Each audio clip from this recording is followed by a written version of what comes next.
voice for Israel and the Jewish people, and what you do matters. When your government played a critical role in the passage of that travesty UN Security Council Resolution 2334, you all provided the dissenting voice.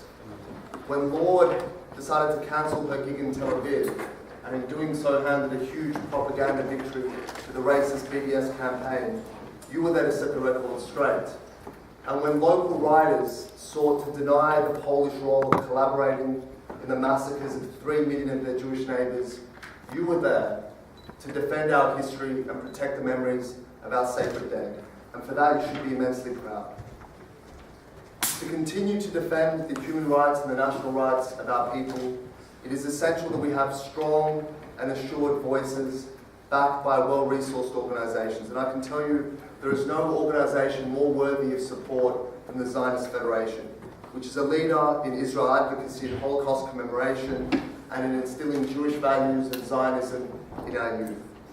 So I want to thank each and every one of you for being here tonight to generously support this vital institution. And I particularly want to thank and acknowledge Rob Berg for his wonderful leadership and advocacy.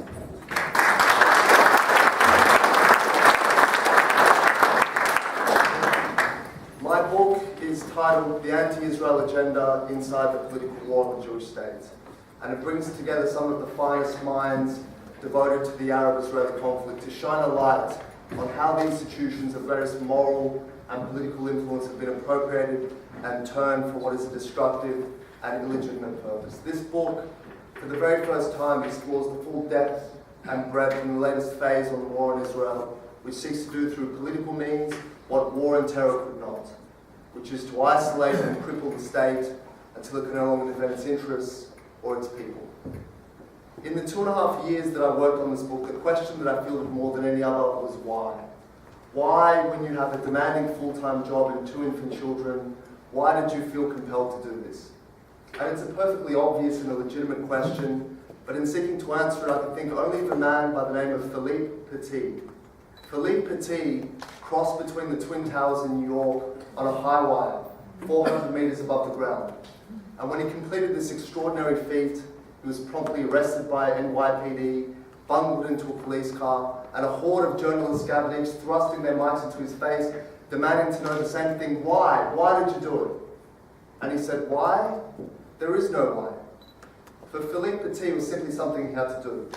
And for me, this book was something that I had to do. As a Jew born in the Soviet Union, having come from a place where our people suffered institutional racism, where we were denied basic human rights, and for the most part, we suffered in silence. Elie Wiesel called us the Jews of silence. And now to live freely in the West, being free to call out injustice and the attacks on the human rights of our people, how can we not do that? And this political war, this attempt to eradicate any autonomous Jewish presence in the Middle East, is an assault on basic human rights, and it's a matter of the gravest injustice. So what is this political war? How is it waged? By whom? And to what ends? I'll illustrate this with reference to 2 of the seminal chapters in the history of the political war. The first took place on the 10th of November, 1975. I refer, of course, to the infamous Zionism is Racism resolution, which passed through the General Assembly of the United Nations. Now, 2 years before that, Israel had been invaded on Yom Kippur in 1973. And of course, last year we marked the 50th anniversary of the Six-Day War as the great transformative war in the region. But in many ways, the Six-Day War changed very little. The underlying condition of belligerence, the complete rejection of Israel's legitimacy that brought the region into war, remained unaltered by it. Immediately after the conclusion of the Six-Day War, the Arabs rushed off to Khartoum, Sudan, to convene the Arab League, at which they formally codified their relationship with Israel as no peace, no recognition, no negotiations. In other words, maintaining the status quo. The more things changed in 1967, the more they remained the same, so much so that a few years later in 1973, Israel is invaded once more, this time on Yom Kippur. Now, the Yom Kippur War was a bruising, grinding affair that brought home the terrible toll of war and shattered any semblance of invincibility that had arisen in those 6 heady days in 1967. But crucially, Israel did not fall, nor did it relinquish any of the territory that it captured in the Six-Day War. The lesson of the Yom Kippur War is that Israel's victory in 1967 was no mere aberration, and what the Arabs lost in 1967 could not be recovered by force. Now this necessitated a rethink of Arab engagement with Israel, and we see a number of reactions emerging from this. One is that taken by Egypt in 1978 and 79, negotiating the Camp David Accords, granting Israel peace and full diplomatic recognition in exchange for the territories that it had lost in 1967, in a formula known as Land for Peace, as enshrined in UN Security Council Resolution 242. Jordan followed suit in 1994, also granting Israel peace and full diplomatic recognition. But for the Palestinians and their backers, the 73 war was a complete catastrophe because it again failed to eradicate Israel, and the path of negotiations and recognition of peace was seen as a monumental betrayal. And now facing the prospect of being relegated to a peripheral issue in regional affairs, the Palestinians sought about trying to internationalize the conflict. Shortly after the conclusion of the 73 war, the Arab League was convened once more, this time in Rabat, Morocco, where Yasser Arafat's Palestine Liberation Organization, the PLO, was recognized as the sole legitimate representative of the Palestinian people. A few months after that, they were granted observer status at the UN. Now this really marks the entry of the Palestinians onto the world stage, both as a cause and as an increasingly coherent and effective actor whose agenda would soon permeate through all levels of government and every sector of civil society. So what were the Palestinians seeking to achieve with this newfound diplomatic status? Well, it became immediately clear that they were seeking a seat at the table so they could quickly strip Israel of theirs. Arafat declared, "We have entered the world through its widest gate, and now Zionism will get out of this world." Then, a year later, after intense lobbying, on the 10th of November, the General Assembly determined that the national liberation movement of the Jewish people was a form of racism. The US representative to the United Nations decried this as a great evil, an assault on liberal democratic principles that had given the appearance of legitimacy to anti-Semitism. The Zionism as racism resolution and the events that both preceded and followed it really presented the blueprint for the political war in Israel that has been waged ever since. Dennis Ross, the veteran US negotiator and diplomat, he said of the Palestinians, more than anything else, they're obsessed with symbolic victories. Rather than trying to uplift their people or build institutions necessary for statehood, they obsess about getting their flag flown at the United Nations. Day after the flag goes up, nothing changes. I have a lot of sympathy for Dennis Ross's view, but the impact of the Zionism's racism resolution was not merely symbolic. It continues to affect people's lives. As an example, 18 months after it was passed, 4 British universities expelled their Jewish societies on the basis that they are Zionist and therefore racist. The Zionism as racism resolution did not end with the General Assembly, and it did not begin there either. It was passed first at a women's conference in Mexico, then at a meeting of African nations, and then in UNESCO. And when the matter finally came before the General Assembly, the text of the resolution expressly referred to this prior support as a way of easing its passage through the General Assembly. And herein we see a key tactic of the anti-Israel movement. It relies on momentum. Small, creeping incremental gains, often achieved in seemingly unimportant forums. But this maintains momentum, it keeps a permanent focus on the anti-Israel agenda, and creates new opportunities to debate and demonize Israel. Then in 2001, the anti-Israel movement takes its next great leap forward in the form of the equally notorious UN Conference Against Racism held in Durban, South Africa, as Rob spoke about, known widely as the Durban Conference. If Zionism as racism showed how the political war could be taken from Ramallah to New York and then to the campus, the newsroom, and every forum that touches our lives, Durban codified the battle plan. There, a resolution, a declaration was adopted which defined Israel as a racist apartheid state and called for the launch of an international solidarity movement to bring about the total and complete isolation of the Jewish state. It presented a vision by which this loose alliance of different groups and organizations, all committed to Israel's destruction for various reasons, could be organized and then sent out to co-opt the various organs of civil society to turn the political war on Israel into a truly global campaign. Durban was also highly significant for showing the immense power that had been amassed by non-governmental organizations, Oxfam, Amnesty International, Human Rights Watch, and the extent to which their enormous publicly funded budgets and their veneer of political impartiality had been successfully harnessed by the anti-Israel movement. Durban was also significant for demonstrating the sheer racism underpinning the anti-Israel movement, which was evident from the giant posters celebrating Hitler and the circulating copies of the secret protocols of the Elders of Zion. We see the legacy of Zionism as racism when just last year a pride march in Chicago excluded Jews on the basis that Zionism is a form of white supremacism. I witnessed this legacy firsthand when in 2015 I took one of the contributors to my book, Colonel Richard Kemp, some of you may know, who was the former commander of British forces in Afghanistan. I took him to deliver a guest lecture at Sydney University in my hometown. And within minutes of beginning, the lecture was stormed by anti-Israel activists with megaphones who tried to shut the lecture down and accused Kemp of supporting genocide and child killing because of his support for Israel. Another contributor to my book, Alan Johnson, suffered similar abuse and intimidation while attempting to speak at Galway University in Ireland. The legacy of the Durban Conference is, of course, in the Boycott, Divestment and Sanctions Campaign, BDS, which was launched immediately after Durban and then subsequently rebranded in 2005 as a supposedly Palestinian-led civil society initiative, in large part to sever the toxic association with the racism of Durban. And we see the legacy of this when Valencia Council in Spain votes to adopt a complete boycott of Israel and then promptly declares itself to now be a space free of Israeli apartheid. Over 50 councils in Spain have now adopted BDS as their official policy.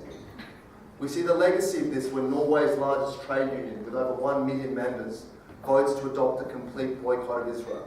And we see the legacy of this when the Mennonite Church in the United States votes to begin divesting from Israeli companies. It joins the Presbyterians, the Quakers, and many other mainline churches that have already started to divest. So this is the political war on Israel, and unlike conventional warfare, it has no end. It's often difficult to discern a victory from a defeat, and it doesn't take place on a distant battlefield, but in the campuses that we and our children attend, in the political parties and NGOs and trade unions we wish to support, in the news we consume, in the social media where we interact, and every forum of influence in our society. My book does not tell a happy story, and indeed Israel is bleeding badly in many of the forums that it addresses. But as Gold in my ear said, as Jews we don't have the luxury of being peasants. And after all, our people have built a state that can defend itself militarily, that can assert itself diplomatically on the world stage. And I believe that in the Jewish diaspora, Israel has its finest and most skilled spokespeople, because it is composed of individuals and organizations like the Zionist Federation that intimately understand the culture and the political dynamics of the countries in which we live and advocate. And for this reason, the relationship between Israel and the diaspora is absolutely key. If it were to fray, this would be calamitous. Now, the anti-Israel movement knows this, which is why they target the Jewish youth and frequently exaggerate the number of Jews that support their extremist agenda as a way of sowing discord in the Jewish world. Equally disastrous would be to begin vacating those forums that have become hostile to Israel. It is difficult to be in a place where Israel is maligned, where Jewish activists are slandered, and for this reason we hear regular calls to sever ties with organizations, to withdraw financial support. We even hear periodic calls for Israel to leave the United Nations because of voting patterns in the General Assembly and injustices in UNESCO. This, in my view, would be entirely self-defeating. These institutions will retain their prestige and influence with or without us. And without us, any hope of enlarging that tiny pro-Israel voice, any prospect of presenting a dissenting opinion immediately evaporates. In fact, the opposite needs to happen. It is vital to increase engagement at all levels, particularly with those organizations that have started to turn on Israel.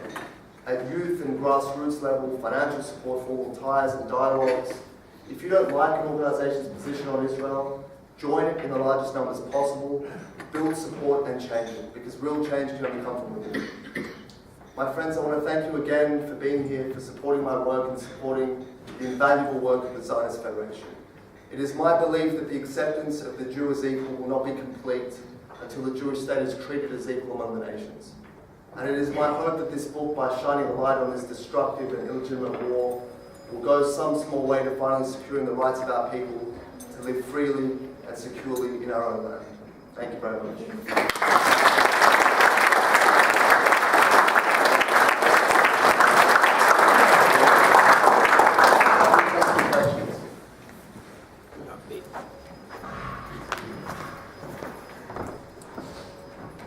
No questions?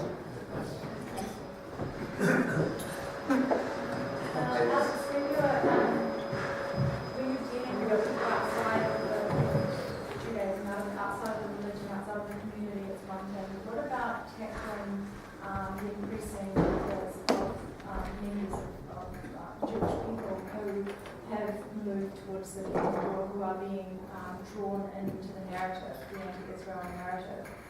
How do you then tackle something like that? And I'm talking about youth, I'm talking about people who are just recently seen in protests in Melbourne with a lot of the younger Jewish youth coming out to battle it. It's a problem. I won't deny it, it's a problem. But we can't exaggerate the extent of that problem. And frequently in these protests might be a handful of people. And polling throughout the world has shown that Israel is actually something that unifies Jewish communities. It's not necessarily a divisive issue. The United States is a little bit different. But generally, throughout the diaspora, there is solid support, very solid support for Israel in the Jewish world. When you do have these Jews that turn on Israel, inevitably they are elevated within the anti-Israel movement because they're used to whitewash accusations of anti-Semitism. There's also something appealing about this idea of a dissident, someone that's heroic enough to stand up to the establishment, which is why again they're elevated and pushed to the front of these movements, which wrongly gives the appearance that there's a large number of them when there's not. But the deeper question, I guess, is how do we stop this from happening? How do we ensure that our community remains and becomes more unified around the question of Israel? And it's a challenge. It's a challenge. And a lot of this, I think, stems from our inherent nature as Jews. When we don't have great challenges in front of us, when we don't have anti-Semitism, when we don't have institutional racism to unify us, we create our own enemies. We start to drift to alternative movements, we turn on our own, which is why it's often said that we need anti-Semitism to survive. So the question is, in societies like this one, in Australia, the United States, where there's no real anti-Semitism, how do we keep people inside? How do we keep them within? And it's a challenge. I don't have a magic answer, I'm afraid, but there is something that will always be appealing to the youth about turning on the friends or turning on the friends of their parents and projecting themselves as being a dissident and being alternative and being dangerous. But I think a key part of it is reminding them that Israel is a dangerous idea in itself. Israel is an incredible story, and I feel that sometimes we don't tell that story well enough. I mean, you have a story of a people who were exiled, expelled from their land, scattered in the diaspora, suffered expulsion, pogroms, near complete annihilation. We somehow retained a distinct sense of peoplehood, and then returned to our land to reconstitute our national home. This is an extraordinary story. Now, I wonder if that story were told more often to our kids, maybe they'd appreciate Israel a bit more. Madam? We've just seen what the world has done again with what has happened in Gaza. Do you have any comment to add about how Israel could have not responded differently, but somehow projected a different image of what was going on? Israel was put in a very, very difficult situation, and Hamas has understood for a long time that it can't achieve its objectives militarily. Israel is simply too powerful in a military sense, qualitatively and quantitatively. So that is why the conflict has shifted to political warfare. And whereas armed conflict was a way initially, in the early years of the state, to bring about the downfall of Israel, now it's more used to advance the political war against it by keeping endless media attention on it, generating NGO reports, UN condemnations, and so forth. So Hamas has now realized that it doesn't need to fire rockets or dig tunnels to provoke a reaction from Israel. It merely has to send tens of thousands of its people to march on the border.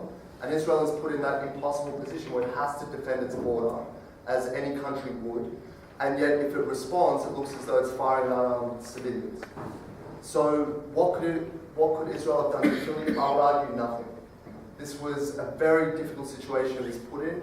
It used, in my view, entirely reasonable measures of dispersal, of notification, of rubber bullets, of tear gas, and finally lethal force when there was nothing else that would work. But really some blame has to be put on the international community, on the media, the way they report this conflict. Because they really feed Hamas's propaganda war. They hand them these victories that they so desperately seek at the expense of their own people. So how do you change that?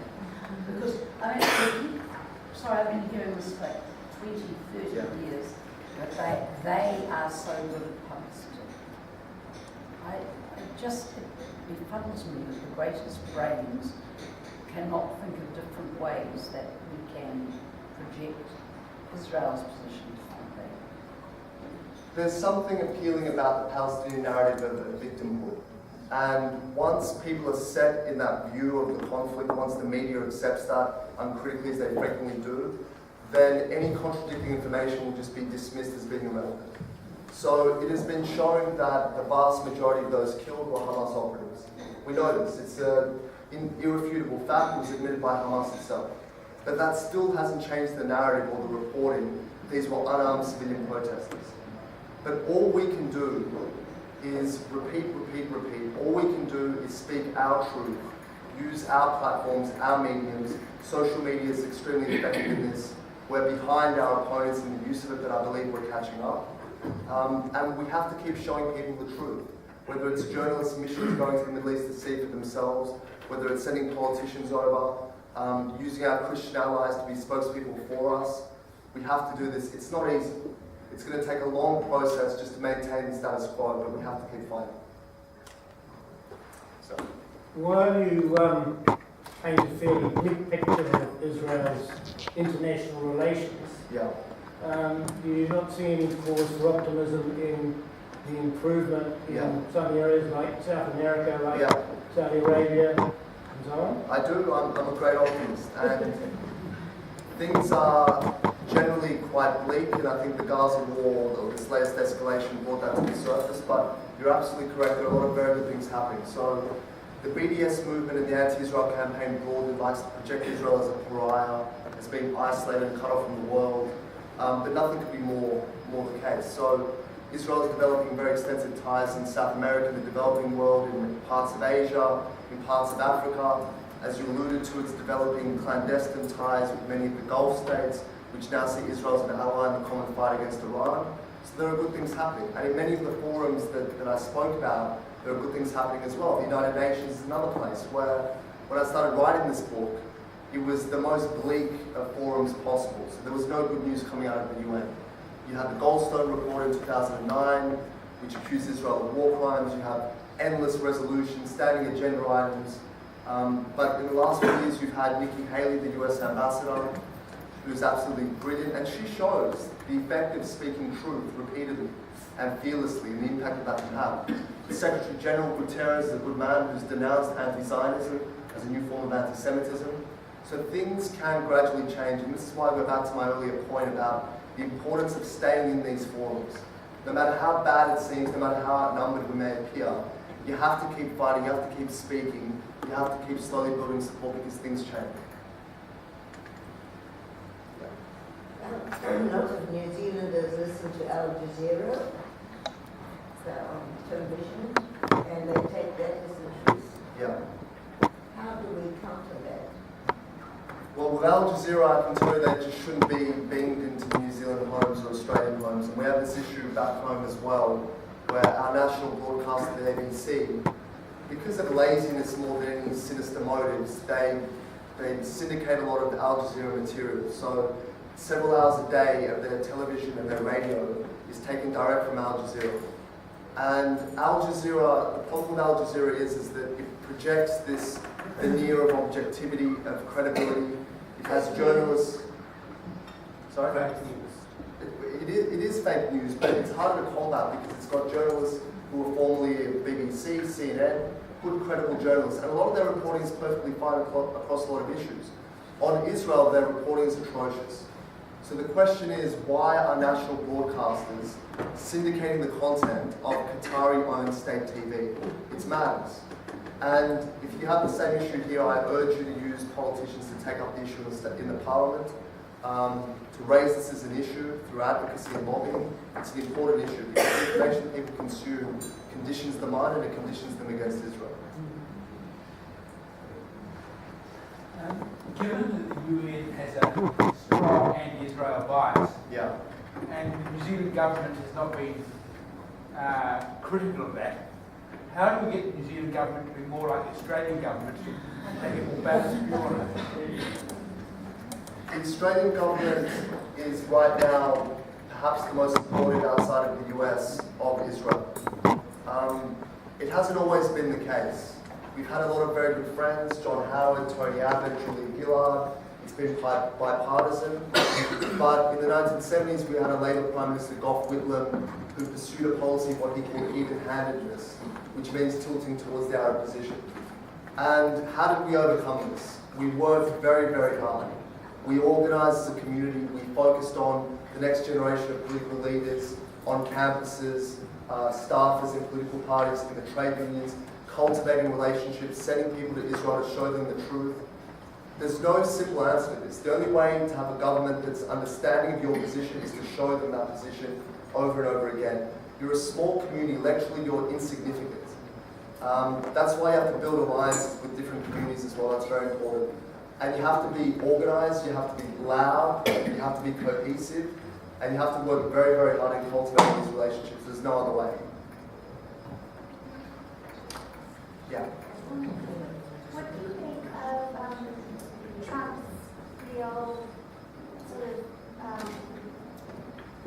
purpose? Do you think he really is a friend of Israel, or do you? What do you think of that?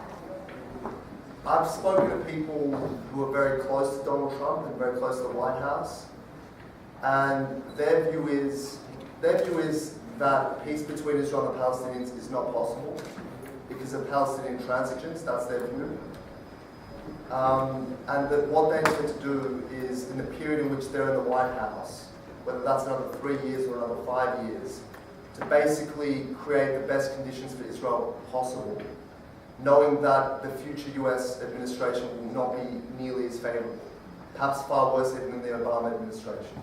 So from my conversations, I understand that President Trump is a genuine friend of Israel, and he's surrounded himself with people who care deeply about the Jewish people and the cause of Israel. Whether his strategy is the right one in the long-term interest of Israel is questionable. So we feel very emotionally validated and satisfied with the move of the embassy, the recognition of Jerusalem as the capital. It's a big win for us. What does that do to the prospect of peace in the long term? Who knows? Who knows?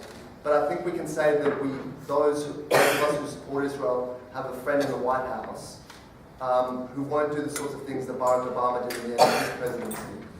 But whether that leads to long-term peace is very difficult to know. Yeah.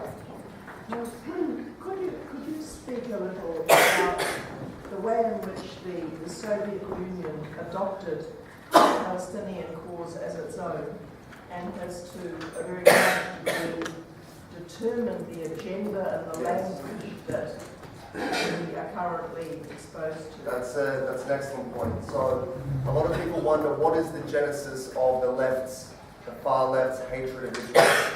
And it comes to the Soviet Union. So in the early years of the State of Israel, the Soviet Union was a great friend of Israel. It actually recognized Israel a day before the United States. In de facto terms, the first legal recognition was by the United States.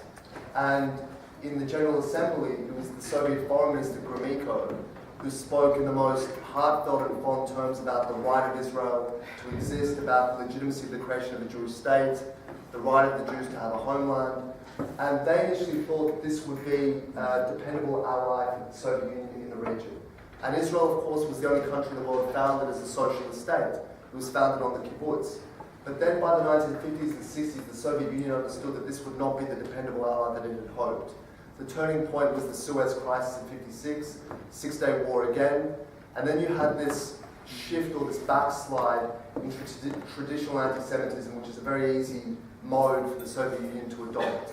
And suddenly, classic anti-Semitism fused with modern political anti-Zionism. You had accusations that Israel is a colonialist project, imperialist, that they're child killers, women killers. All of the language we see from the most extreme political actors today can be traced back to the Soviet Union. And what ended up happening was that sort of agenda, that sort of view of Israel was churned out through communist parties throughout the Western world by the Soviet Union. And the remnants of that remain in far-left movements throughout the world. So thank you for the questions. Alex, I just want to get your view on, and I'm thinking of Natalie Portman's rejection of the Genesis Prize and how you think about diaspora and I suppose Israeli Jews go about criticising fellow Jews when they make a stance which is potentially seen as contrary to the interests of Israel. And also I wanted to get your view on, it seems apparent that Israel is certainly starting to lose the support of American Jewish youth, and how they go about trying to turn that around. Just to clarify your first question, is it about how do we criticise Israel, or how do we react to people like Natalie Paul? Yeah, some of the criticism I've read, I've kind of felt understand the sentiment. I'm not sure it's particularly helpful to kind of say there's enough people criticising Israel as it is fellow Jews, prominent Jews like Natalie Portman shouldn't be criticising Israel in this way. So just wanted to, do you think it's helpful when we go out and criticise fellow Jews who take a position we don't agree with? Something like Natalie Portman, there's no way to look at it other than the fact that it's deeply damaging. Because this is an Israeli, this is a proud Jew, this is an international icon with a huge platform. And when she makes those criticisms, they're deeply damaging. And the BDS movement rejoices, because it can then point to the fact that there is this loss of support in the Jewish diaspora. American Jewry is starting to turn on Israel, and it helps them recruit and helps them build support. Every person has a right to express their views on any political question, but the question before us is how do we as Jews who are supportive of Israel, how do we criticize it in a way that doesn't attack its legitimacy, in a way that doesn't embolden its enemies? My view is that we can criticize its policy, but where we have no right to speak is on military matters. We don't have a right to tell Israel where to place its soldiers. We are Jews in the diaspora, we have a right to return, which we waive every single day to live in the comfort of the West. And with that we waive certain other rights and privileges, like the right to criticize it in a public way. I think those who truly wish Israel well would criticize it robustly within the community, but would then be a lot more judicious in what they say outside of it. In terms of the loss of support of American Jewry, I spent a lot of time in the US. I speak with young people there, and I see a lot of deep-held, strong support for Israel. But it's true that Israel is no longer really a bipartisan issue in the United States. So those who are younger tend to be more anti-Israel, even in the Jewish community. Those who are more left-leaning, democratic, tend to be more anti-Israel. So the question is, how do we erode that? How do we stop that? And it's a very difficult question, and it comes back to what we discussed before about showing our young people the importance of Israel, showing them the importance of being Jewish, the centrality of Zionism to Jewish identity. When I look at the things that make me feel most Jewish, it's a belief in our national rights and our right to self-determination. And for some people that's not in vogue anymore, it's not cool enough, but I believe if we speak to our children and grandchildren enough, if we explain to them that the comfort and security in which we live today in the diaspora is not the norm in Jewish history, it's the exception. It's never been this good, won't always remain this good. They need to understand what's at stake here. How remarkable it is that we in our lifetimes have a Jewish homeland. How beleaguered the state has been since its foundation. I think they need to understand that, and then perhaps they'd be more inclined to support it. So.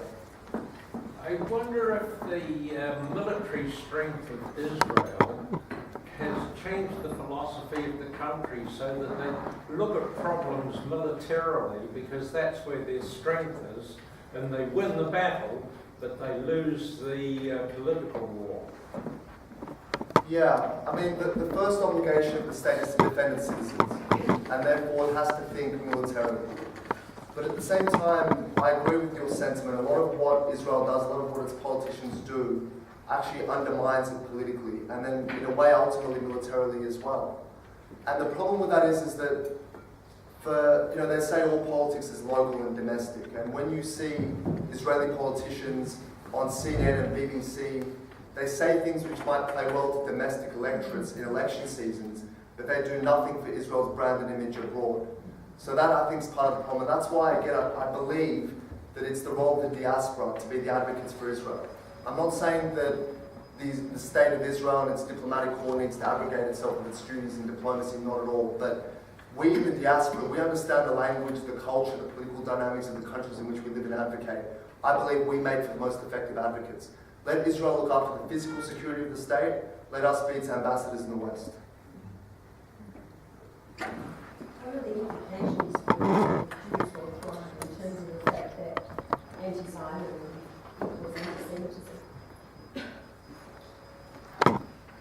there's some interesting dynamics around that. So, a lot of people on the far right who are anti-Semitic have somehow become staunchly Zionist.